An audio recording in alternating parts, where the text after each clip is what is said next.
Let's take a moment to hear from this week's sponsor, HelloFresh.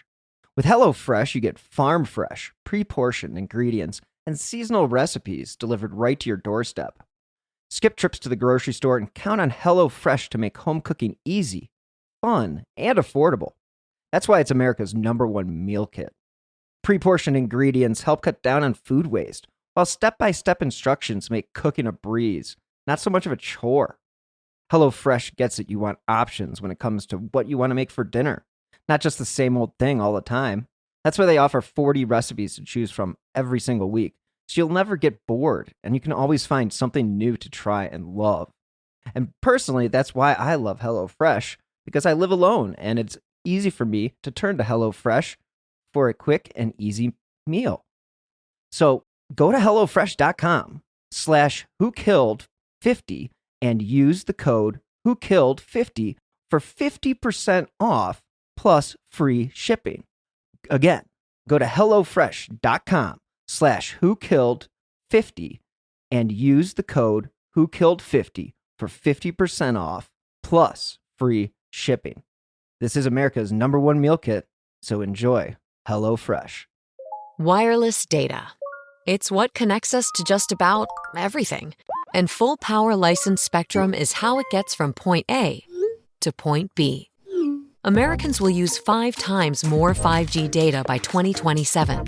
To make sure all Americans benefit from secure, reliable 5G networks, we need more full power licensed spectrum.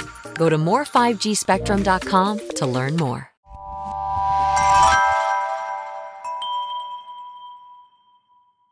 Slow Burn Media and Evergreen Podcast presents Who Killed, a podcast that provides a voice for the voiceless.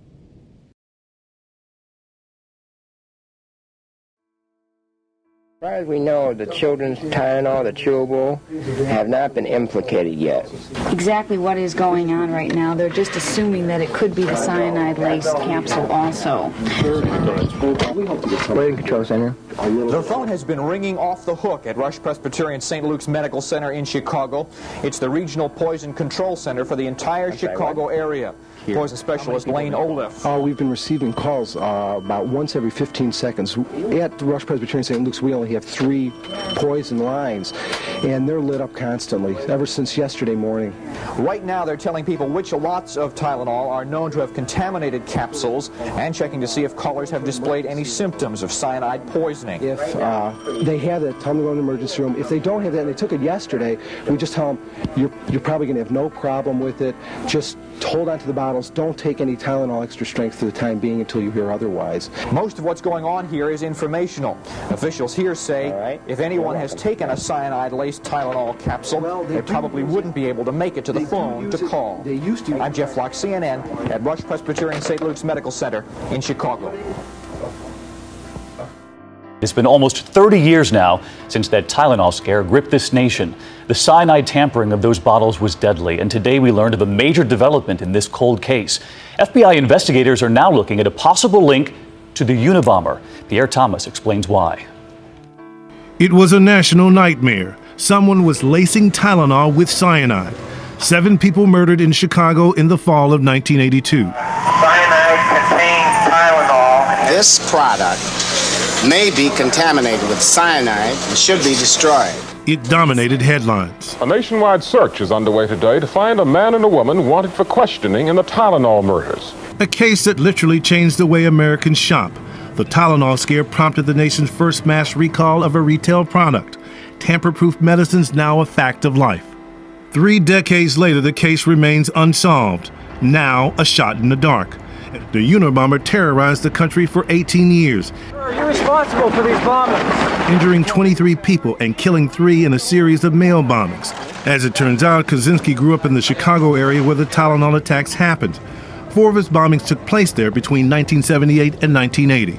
Sources tell ABC News, given Kaczynski's ties to the region, the FBI requested a sample of his DNA to compare to evidence recovered in the case. Hello and welcome to episode 156 of Who Killed. I am your host, Bill Huffman, and this is a Slow Burn Media and Evergreen Podcasts production. I have a quick question for you guys. Have you ever wondered why the medicine you buy over the counter is packaged the way it is?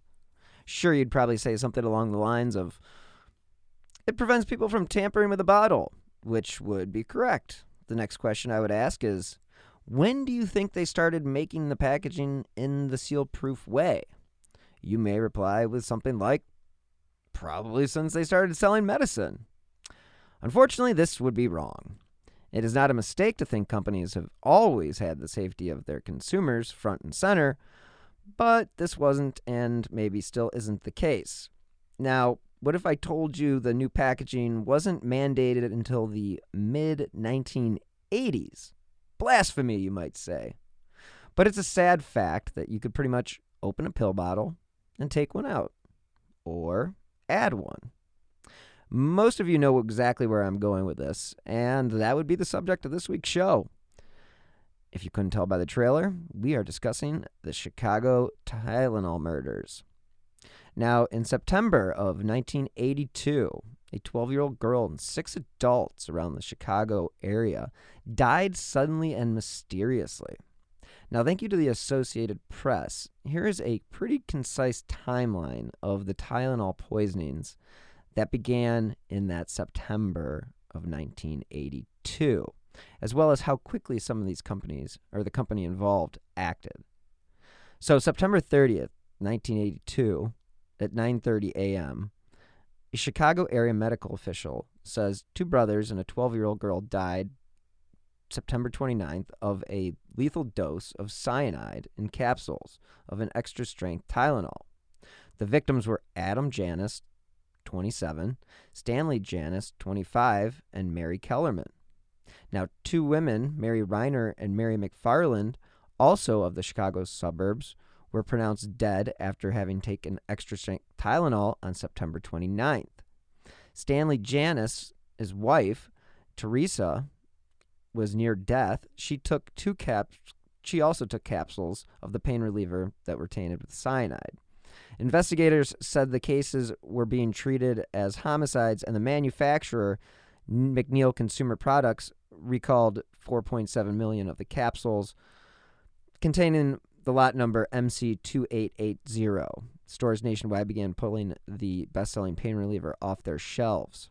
So October 1st of 1982, investigators determined the extra-strength Tylenol capsules, quote, had been pried open and placed back together. This U.S. Food and Drug Administration advises consumers against taking extra-strength Tylenol after the discovery of a second contaminated batch, lot 1910MD, which also is recalled. Now, Mrs. Janus, 19, she ends up dying after being in a coma after taking the capsules from the same bottle that was responsible for killing her husband. Now, FDA investigators do find a bottle of contaminated Tylenol capsules at a drugstore in the Chicago suburb of Schaumburg. It is the first unsold bottle recovered. Now, Mayor J. Byrne announces the death of Paula Prince, the 7th victim and the first in the city of Chicago. The bottle found in her apartment is a 24-capsule bottle with lot number 1801MA. October 2nd, Mrs. Byrne bans the sale of Tylenol in Chicago. About 150 federal, state, and local authorities begin working on the case. Authorities say that the potassium cyanide, a poison found in school chemistry labs and metal plants, was used in the capsules, and the poison probably was placed on the shelves 36 hours before the first death. October 4th, Theresa Janus, the widow of Adam Janus, files a lawsuit seeking $15 million in damages from McNeil, its owner Johnson & Johnson, and 2 Jewel food stores. Now, Johnson & Johnson goes on to announce it stopped manufacturing the capsule form of extra-strength Tylenol on October 1st. The FDA says it's tested more than 1 million capsules of the painkiller nationwide, with no cyanide found outside of the Chicago area. So October 5th, Greg Blagg, an Orville, California man, says he became ill September 30th after taking extra-strength Tylenol capsules that were laced with strychnine. 3 bottles that had been tampered with were traced to a local drugstore. Now, he did recover. So Johnson & Johnson would go on to urge all stores nationwide to withdraw Tylenol, regular strength, and extra strength from their shelves. Fauner says the California case was probably not connected with the 7 Chicago area deaths, and investigators narrow to 8 or 9 of the number of suspects. That's, again, you'll see that changes as time goes on. In Washington, a government industry joint committee on product safety holds its first meeting on the possibility of designing tamper-proof packaging for over-the-counter drugs. The FDA head says there is no quick fix to this problem. On December 6, 1982, first shipments of new tamper-resistant packages of Tylenol capsules are shipped to retailers. On February 6th, fast forward 2 years, 1984, deadline for drug makers to get non-tamper-resistant packages off store shelves. Most manufacturers jumped well ahead of the deadline. Monday, February 10th, 1986, authorities announced that Diane Ellsroth, 23, of Peekskill, New York, died Saturday at the Yonkers home where her boyfriend, Michael Natarancola, lived with his parents and brother. Thursday, 2 bottles of cyanide-tainted Tylenol were found in stores near the one where the pills that killed Miss Ellsworth were purchased. The state health commissioner banned the sale of all Tylenol capsules throughout New York, and a commissioner for the Food and Drug Administration issued a nationwide warning against Tylenol capsules. Now, again, this is years later, and the Tylenol murders basically changed the way anybody consumes medication, and that's what led to the tamper-proof pill bottle. And, you know, it's been 35 years, and this mystery is still unsolved. As everyone was trying to figure out what the hell was going on, now we're going to jump back into what was going on during this sort of hellacious period of time in the city of Chicago. So while people were trying to figure out what was going on, it was a public health nurse named Helen Jensen who began talking about chance that there could be something possibly wrong with the Tylenol pills that everyone had taken. Now, the medical examiner, Dr. Edmund Donahue, wondered if this was possible, if there might be a poison like cyanide inside the Tylenol. So he called for a forensic investigator who was on the scene and over the phone asked him to smell the bottles. Quote, "The thing is, we just happened to have somebody out there who was capable of smelling cyanide," Donahue said. Quote, "Only about half of the population can smell cyanide, and it's a genetically inherited trait." That's an interesting thing. Classically, it's described as smelling like the odor of bitter almonds. But our investigator said, quote, "Yeah, he could smell cyanide in the Tylenol bottles." Now, Donahue examined the bodies, looking to see if cyanide was in fact inside. Now, he noticed a few things. Now, their skin was red, and they also had this strange smell, just like bitter almonds. Shocking. And when Donahue looked inside their stomachs, he could see that the lining was eroded, and that's not an acidic inside the stomach anymore, which really kind of set him thinking that this is pretty weird. So he put everything together, and that's when he began looking at cyanide poisoning. And again, the murders impacted not just the city or the country, but the world. And an editorial in the North Bay Nugget in Ontario, Canada in 1982 does a good job of summing up the fear people were feeling at the time. Quote, "The Tylenol murders are a manifestation of the human capacity for evil that distinguishes the species from all other animals who kill randomly, but none as impersonally. The Tylenol murders also strike at the foundation of modern Western society. It is a society based upon the concept that majority of the people are honest and decent. Stores display merchandise within easy reach of all, assuming that only a few will steal airline passengers, pick up their bags at unguarded depositories. Vast volumes of business are conducted by mutual trust without signed contracts." So this guy just goes on and on. "It is a system that works well enough, but is ideal for maniacs such as the Tylenol killer or killers. Society will have to be on guard. Drug companies, indeed, all companies selling products consumed by humans and easily accessible, will have to drastically revise their packaging. In the final analysis, there is little or nothing that can be done to protect society from madmen except eternal vigilance by us all. But vigilance is not enough. Society no longer hangs draws and quarters. It no longer impales criminals upon stakes or engages in barbaric punishments that were common a few hundred years ago. Western society no longer demands an eye for an eye.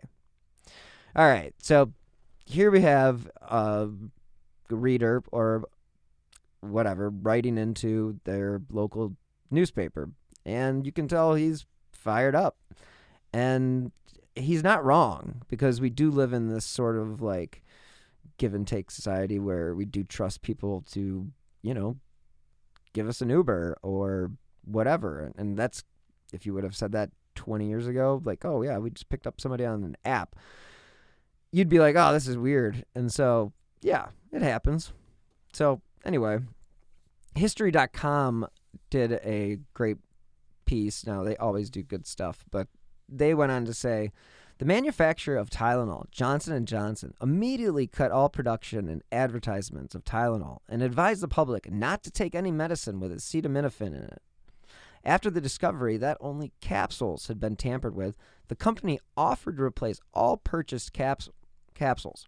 Due to this incident, stricter standards to prevent pharmaceutical tampering were soon implemented, such as tamper-resistant packaging and tampering with medications becoming a federal crime. Novel idea. Another big change was going from a capsule to a solid caplet in the shape of a capsule, as the capsules were found easier to tamper with without any noticeable signs of tampering. So, as the investigations began, Johnson & Johnson received several letters from James William Lewis, claiming he was the one who tampered with the capsules, and he demanded $1 million to stop. Because he and his wife lived in New York at the time and had no ties to Chicago, police didn't really find much credible evidence to suggest that Lewis was actually the culprit. He was, however, arrested for extortion, and guess what? Served 13 years in prison. Other suspects arose, but police were not able to tie any of them to the murders. From a study done by the Oklahoma University, they wrote, before the crisis, Tylenol was the most successful over-the-counter product in the United States, with over 100 million users. Tylenol was responsible for 19% of Johnson & Johnson's corporate profits during the first 3 quarters of 1982.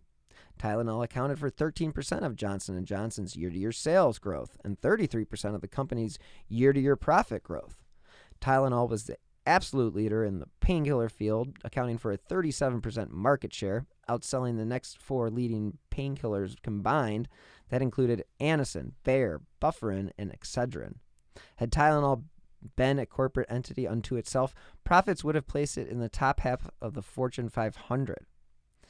So, for reasons that are still unknown, a disturbed person decided to replace some of these extra strength capsules with cyanide-laced capsules. And they resealed the packages and deposited them on the shelves. Now, remember the part of the episode where I mentioned the packaging wasn't really sealed? It was pretty easily manipulated. I mean, it may have had a child-proof top, but it definitely was not what you see today or any day after 1984. So consumer products, that made the Tylenol pills, they had to explain to the world what the hell just happened. And it was really it was a crisis situation for this company. And regardless of what Johnson & Johnson has done in recent years, it is something that they are actually commended for in a lot of ways, because it is one of the things that saved a lot. I mean, I don't know if it saved lives because they only found one other bottle, but what they did is it saved their reputation, because they would really go on to become known as ones to act if an issue came up. So, Johnson & Johnson chairman James Burke reacted to the negative media coverage by forming a 7-member strategy team. And the team's strategy guidance from Burke was first, quote, how do we protect the people? And second, quote, how do we save this product? The company's first actions were to immediately alert customers and consumers across the nation via the media to not consume any type of Tylenol product. And I mentioned that they did this. They told consumers not to resume using the product until the extent of the tampering could be determined. Johnson & Johnson, along with stopping all of the production and advertising of Tylenol, withdrew all Tylenol capsules from the shelves in Chicago and the surrounding area. Now, by withdrawing all Tylenol, even though there was little chance of discovering more cyanide-laced tablets, the study goes on to state that Johnson & Johnson showed that they were not willing to take a risk with the public's safety, even if it cost the company millions of dollars. The end result was the public viewing Tylenol as the unfortunate victim of a malicious crime. Now, Johnson & Johnson also used the media, both PR and paid advertising, to communicate their strategy during the crisis. Johnson & Johnson used the media to issue a national alert to tell the public to stop using their products, as well as they created a hotline, a 1-800 hotline, and this was a toll-free line for news organizations to call and receive pre-taped daily messages with updated statements about the crisis. Now, they also had another number to call for any information regarding the investigation. Before the crisis, Johnson & Johnson had not actively sought press coverage, but as a company in crisis, they recognized the benefits of open communications and early and clearly disseminating warnings to the public as well as the company's stand. Again, this is from the study from Oklahoma University. Several major press conferences were held at corporate headquarters within hours, and internal video staff set up a live television feed via satellite to the New York metro area, and this allowed all press conferences to go national. Jim Burke got more positive media exposure by going on 60 Minutes and The Donahue Show and giving the public his command messages. Quick note, Phil Donahue grew up 4 streets away from where I grew up.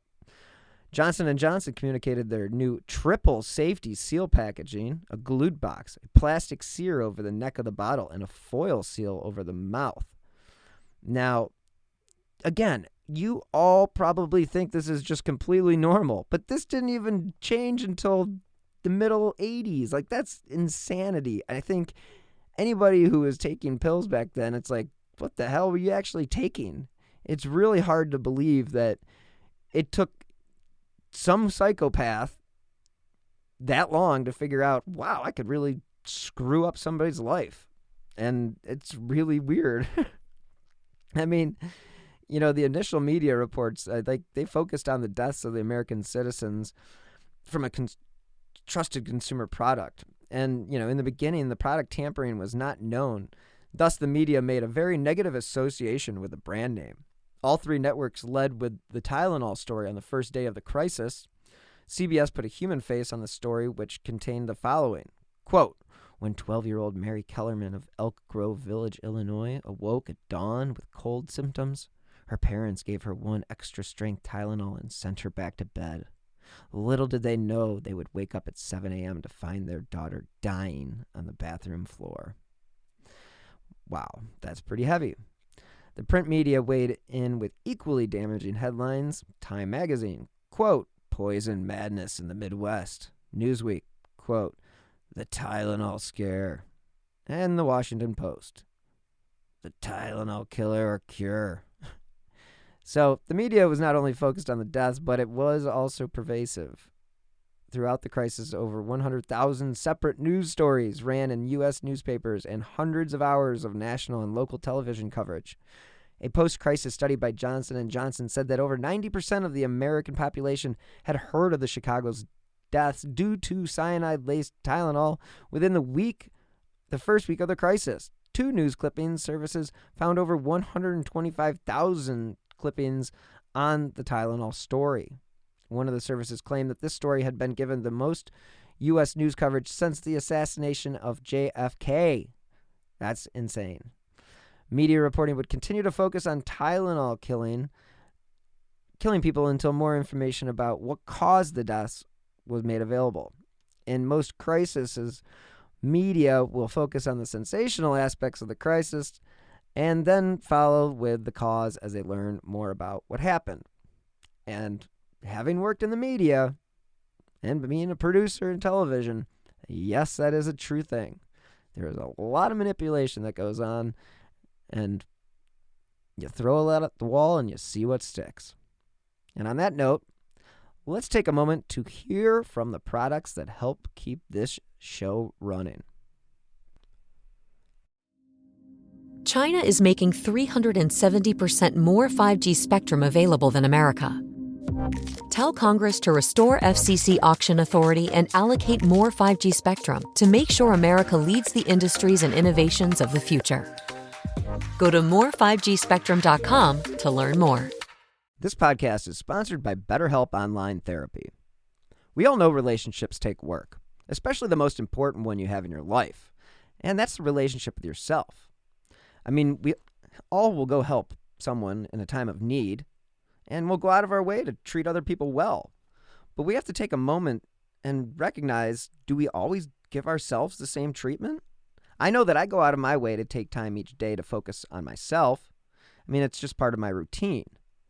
And this month, BetterHelp Online Therapy wants to remind you that you matter just as much as everyone else does. And therapy is a great way to make sure you show up for yourself. Listeners of this show know I'm a huge proponent of mental health. I have been personally in therapy since I was a kid.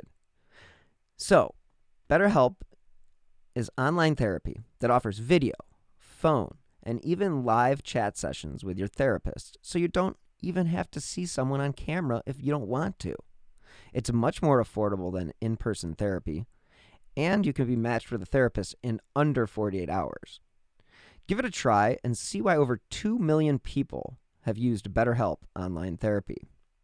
This podcast is sponsored by BetterHelp, and Who Killed listeners get 10% off their first month at betterhelp.com/who. That's BetterHelp.com/who. All right, we are back. So clearly with a case this big, there's going to be a lot of potential suspects. And, the manufacturers were ruled out because the bottles came from different pharmaceutical companies. And all the deaths had occurred in Chicago or the surrounding area. But you did have two suspects. The first suspect was Roger Arnold. Now, I believe this is from a Penn State University study on the Tylenol murders. Now, suspect number one, Roger Arnold. He was a 48-year-old dock worker. He was overheard saying some, quote, suspicious things about the Tylenol murders in a bar, which is always a great place to talk about crimes you've committed. Was this, a soap opera? Anyway, while the police were questioning him, they found several connections. He worked at a jewel warehouse where Mary Reiner's father, Adam Janus, bought his Tylenol from a jewel convenience store. Mary Reiner bought her bottle from a store that is right across from the psychiatric ward where Arnold's wife was. The officers found how-to crime books in Arnold's home, and there was evidence of chemistry as well. Now, I don't know what that means, but anyway, it says, the evidence of chemistry included breakers and other equipment, along with a bag of powder that turned out to be potassium carbonate. Arnold refused to take a polygraph, and there was never enough evidence to prosecute him. Arnold went on to have a nervous breakdown from the attention in the media. He blamed everything on a bar owner, Marty Sinclair. In 1983, during the summer, Arnold shot and killed a man named John Stanisha. He thought Stanisha was Sinclair. Roger Arnold received 30 years for second-degree murder, but only served 15. He died in June 2008. Not gonna shed tears over that one. And then you have the great James Lewis, the ultimate con man. Well, James Lewis was a tax accountant. He sent in a photocopy of a handwritten letter to Johnson & Johnson that reads, Johnson & Johnson, parent company of McNeil Laboratories. Gentlemen, as you can see, it is easy to place cyanide with both potassium and sodium into capsules sitting on store shelves. And since the cyanide is inside the gelatin, it is easy to get buyers to swallow the bitter pill. Another beauty is that cyanide operates quickly, takes so very little, and there will be no time to take countermeasures.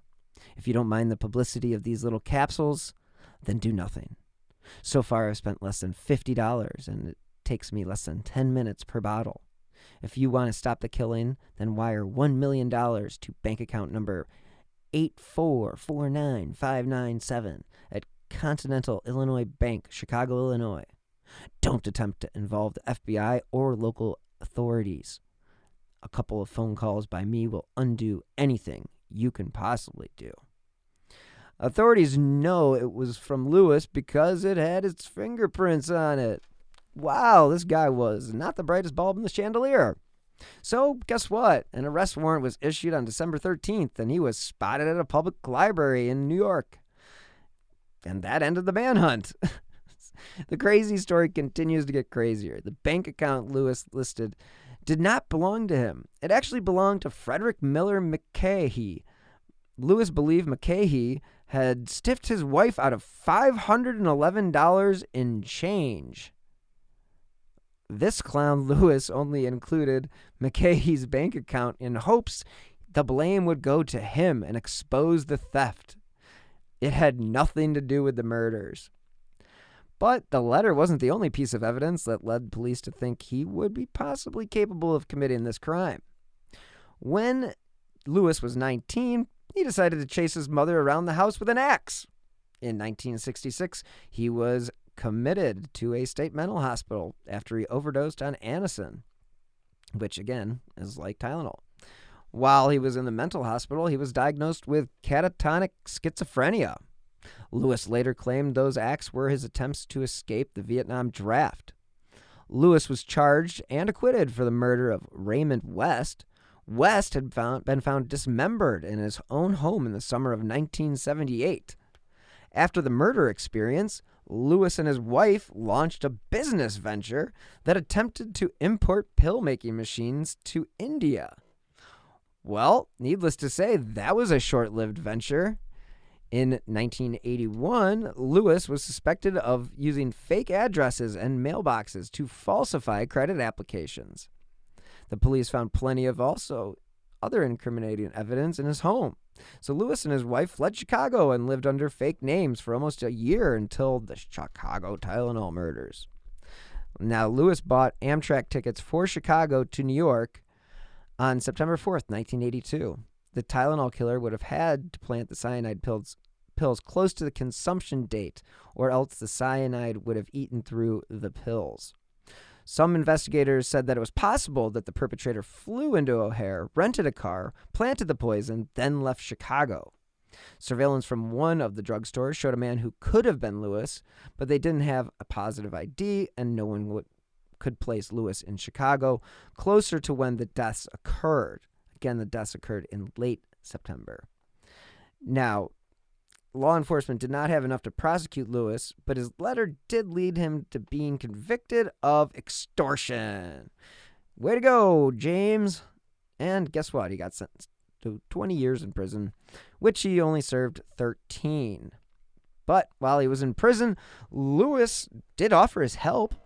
This help included going into bizarre detail about how someone could be injecting the capsules with a lethal dose of cyanide. Now, Lewis was released in 1995, and he even wrote a fictional book in 2010. And guess what that book was about? Poisoned water. So, kind of weird. Kind of weird. I don't know. It's a little weird. But when he did do interviews about his book, any questions about the Tylenol murders were actually directed to his lawyer. So, James Lewis, crazy guy? Absolutely. The Tylenol murderer? Probably not. So, you're going to have not only a bunch of suspects, well, we don't have a bunch of suspects, but you're going to have a lot of copycats. So, the study that we were referencing from Penn State goes on to discuss how immediately following the Tylenol murders, there were hundreds of copycats. Some of these copycats also poisoned pills with rat poison or hydrochloric acid. 3 more deaths resulted in 1986 from capsules that had been tampered with. I've mentioned this earlier. One was a woman who died in Yonkers, New York, after taking an extra strength Tylenol pill that was laced with cyanide. 2 was Susan Snow and Bruce Nickel in Washington State. when they ingested Excedrin capsules that had cyanide in them. Nickel's wife, Stella, was arrested and convicted for both murders. Very interesting. Number 3, Kenneth Ferries, a University of Texas student, died in his apartment after taking a cyanide-laced Anacin capsule.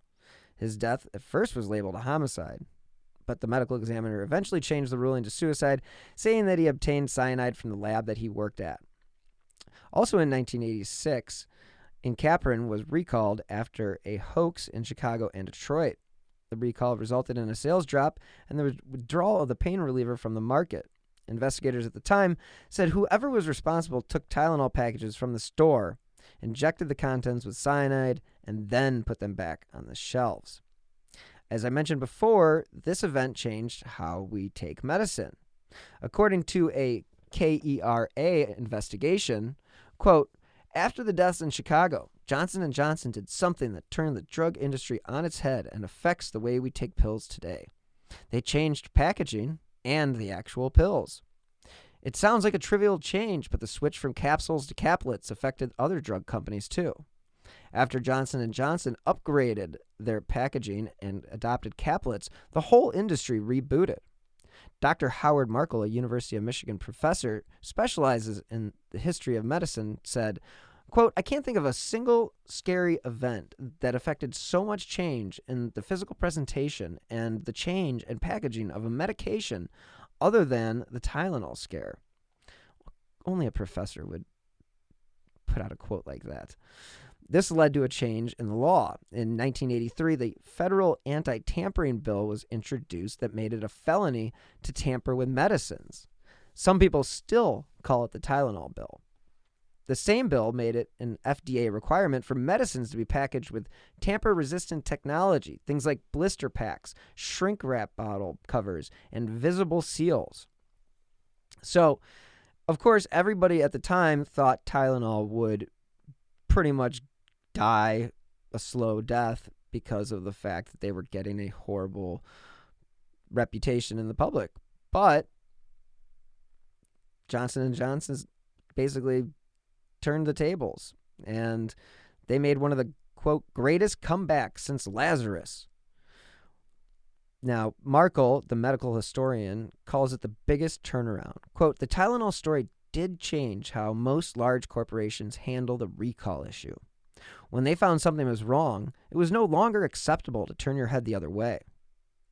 Johnson & Johnson ran such a skillful PR campaign that it became the standard case study that business school students still read today for crisis management. Quote, yeah, he's saying his quote there. So, Johnson & Johnson saved Tylenol in part by portraying itself as a victim of an attack from a dangerous kook, as some investigators put it. The company, the police, the government, and the media started spreading the message that this was done by a madman. This is the message that was repeated every day for months and years after. And like any message repeated over and over, it stuck. So where do things stand today? Well, the short answer is nowhere. The case remains unsolved, and nobody has been held accountable. But in 2009, the FBI did release the following statement. The FBI, in cooperation with the Illinois State Police and several local police departments, is conducting a complete review of all evidence developed in connection with the 1982 Tylenol murders. This review is prompted in part by the recent 25th anniversary of this crime and the resulting publicity. Further, given the many recent advances in forensic technology, it was only natural that a second look be taken at the case and recovered evidence. In addition, the recent anniversary prompted many people to call law enforcement agencies with tips relating to this crime. All these tips have been or will be thoroughly investigated in an effort to solve this crime and bring some measure of closure to the families of the victims. To date, the review has not resulted in the filing of any criminal charges. Now, the FBI reached out again to the public around the 30th anniversary. Quote, as the 30th anniversary of the 1982 Tylenol murders approaches, a task force established in 2007 continues to investigate the poisonings. The task force, which is headed by the Federal Bureau of Investigation, includes investigators from the Illinois State Police, as well as the Arlington Heights, Elk Grove Village, Lombard, Schaumburg, and other police departments. The task force was charged with looking at all aspects of the long-dormant investigation, including interviewing witnesses, computerizing all documents and exhibits, and subjecting physical evidence to new and previously unavailable forensic examinations. To date, hundreds of interviews have been conducted and several thousands of pieces of potential evidence re-examined. This task force conducting this reinvestigation is being coordinated by the FBI under the Federal Serial Murder Statute, which empowers the FBI to assist local police agencies with the investigation of such cases. As such, the task force is working in partnership with local law enforcement from the affected communities. William C. Monroe, acting special agent in charge of the Chicago FBI, noted that the task force is working tirelessly to identify the responsible parties for this horrific crime in an effort to bring closure to the families, friends, and the community itself. Again, the victims were Mary Kellerman, who was 12, Adam Janus, age 27, Stanley Janus, age 25, Theresa Janus, age 19. Just think about this for a second. That's ridiculous that happened to one family. Horrible, horrible. Then there was Mary Reiner, age 27, Mary McFarland, age 31, and then Paula Prince, who was 35. All 7 had been determined to have ingested the Tylenol laced with cyanide on September 29th, 1982. It says additional information about this investigation can be found on the FBI's internet website, www.fbi.gov. Now, that sounds great, right? Well, the FBI decided to transfer the case back to the local police in September 2013. In an article from the Daily Herald from Arlington Heights, it's titled, FBI Drops 1982 Tylenol Murders Task Force, Local Police to Lead Probe. The Arlington Heights Daily Herald report local agencies will work together after the FBI decided to no longer lead the investigation into the 1982 Chicago area poisonings. A message left with the FBI wasn't immediately returned, according to the Herald.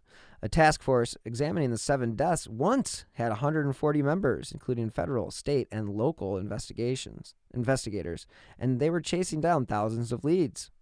But no one was ever charged, and the poison Tylenol was consumed over 3 days in Chicago and 4 suburbs. You know, it was September 29th and through October 1st. I mean, the fact that no one has claimed responsibility, that's kind of weird. And that's something that Ross Rice, the FBI spokesperson, said, quote, "No one has claimed responsibility, and we won't know the motivation behind the crime until we identify the persons responsible." Again, the only known real suspect that had been identified in the case is that of James Lewis, who was the one that was convicted and served time for writing the extortion letter. And again, it's just, that guy is just a whack job. So again, at one point, Lewis even provided detectives with sketches of how the killer could put the Tylenol or the cyanide into the Tylenol tablets. Oh, it's just one of those things. Crazy, crazy. So Johnson & Johnson, at the end of the day, removed 30 million bottles of Tylenol from the shelves in 1982 and offered a $100,000 reward, which, guess what, still stands to this day because there is no statute of limitations on murder in Illinois. And on that note, we are going to wrap up this week's episode of Who Killed? So thank you guys so much for listening. And please remember, for the second time since, well, the pandemic ruined everything with CrimeCon, I will be at the Vegas CrimeCon from April 29th to May 1st. I will be a featured podcaster on Podcast Row. If you would like to save money on your ticket, you can use my promo code WhoKilled. If you enjoy this podcast or any of the other shows that I produce, you can help donate and support independent journalism by clicking on the left-hand side of Slow Burn Media. That's slow minus the W. Or, hey, if you want to contribute via the Venmo app, you can do that as well at Bill-Huffman-3. I will also provide a link in the show notes.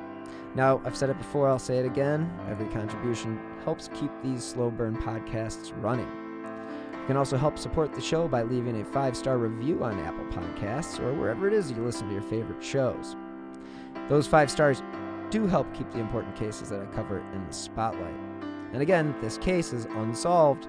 If you do know anything about the Chicago Tylenol murders, you can collect a $100,000 reward, so contact your local FBI or Crime Stoppers. If you'd like to stay up to date on the cases that I have covered, or the new shows that I have in the pipeline, please follow me on Twitter. As you know, I drop new episodes of Who Killed every Friday. So, on that note, thank you guys so much for listening. As always, be healthy and stay safe.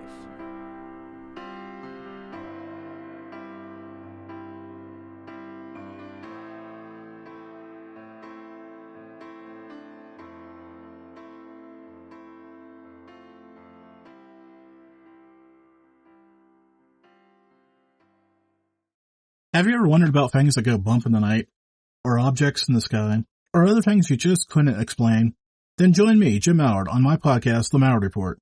Each week, you'll find engaging conversations with guests who are authors, historians, and scholars who lend their expertise as we discuss current events and venture into the fringe and paranormal. The Mallard Report hits controversies head-on, yet remains conversational, and can be found on Apple Podcasts, Spotify, and any other major podcast platform. You might be surprised to know that not all serial killers are straight cisgender white men, and the victims of true crime are not a monolith either. She's Wendy and I'm Beth, and together we host Fruit Loops Serial Killers of Color, a true crime podcast. Together we take deep dives into the true crime stories about marginalized and minoritized perps and victims that often go untold. We also provide the context and nuance that these stories deserve. At Fruit Loops, we're serving up true crime with a side of history, society, culture, and some fun. Listen to Fruit Loops Serial Killers of Color on Spotify, Google Play, Apple Podcasts, or wherever you get your podcasts.